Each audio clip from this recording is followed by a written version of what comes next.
তার মহান ঘোষক শহীদ রাষ্ট্রপতি জিয়াউর রহমান চট্টগ্রামের এই কালুঘাট বেতার কেন্দ্র হতে 1971 সালে স্বাধীনতার ঐতিহাসিক ঘোষণা দিয়েছিলেন এবং তিনি প্রথম এখানে 16 নম্বর গেটের বিপ্লব উদ্যান হতে উড রিভোল্ট বলে স্বাধীনতার যুদ্ধের সূচনা করেছিলেন।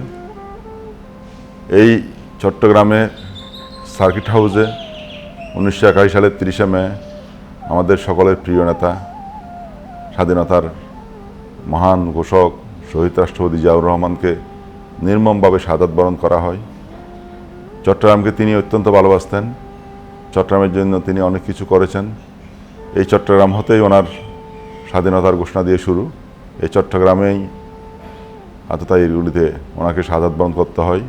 চট্টগ্রামবাসী গভীর শ্রদ্ধা ভরে শহীদ রাষ্ট্রপতি জিয়াউর রহমানকে স্মরণ করছি, ওনার বিদেহী আত্মার মাগফিরাত কামনা করছি, ওনার জান্নাতবাসী হন সেই কামনা করছি আমরা।